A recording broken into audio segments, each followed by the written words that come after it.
C'est le mardi 29 décembre 2020 que des cyberactivistes ont lancé une information relative à un scandale financier au Fonds de développement de la formation professionnelle en Côte d'Ivoire, FDFP, portant sur le détournement plusieurs milliards de nos francs. La sortie mettait en cause M. Ange-Léonie Barry Battesti, secrétaire général de l'institution, et mettait en doute ses efforts de gestion. Cliquez pour agrandir l'image.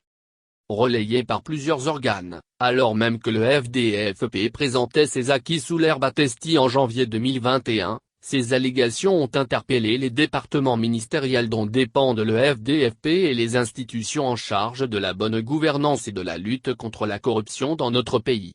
Simultanément, plusieurs audits ont été diligentés, dont celui de l'Inspection générale d'État, IGE. De février à mars 2021, l'IGE a ainsi passé en revue les protocoles, les procédures, les imputations, voire l'organigramme du FDFP, tant au niveau administratif que financier, pour mieux connaître de cette affaire. Cliquez pour agrandir l'image. Les conclusions de cet audit minutieux facilité par la coopération des responsables du FDFP, dont copie nous est parvenue, ne mentionnent finalement aucun fait de détournement, encore moins de malversation financière portant sur plus de 3 milliards. Sur cette question, on peut tirer une conclusion verte et définitive, M. Battesti n'a pas détourné plus de 3 milliards d'avril 2019, date de sa nomination, à décembre 2020.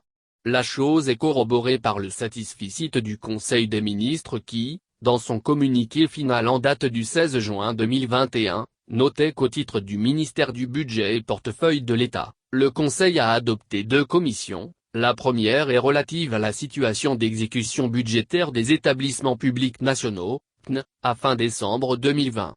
Le communiqué affirme que les 3 PN qui enregistrent les résultats d'exploitation les plus élevés sont l'ANRAN, 4,8 milliards, le FDFP, 3,7 milliards, et la SOGEPI, 2,4 milliards. Cliquez pour agrandir l'image. S'il est vrai que l'IGE fait des recommandations visant à améliorer la gestion du principal outil de financement de la formation professionnelle en Côte d'Ivoire, son rapport s'éloigne des allégations de détournement.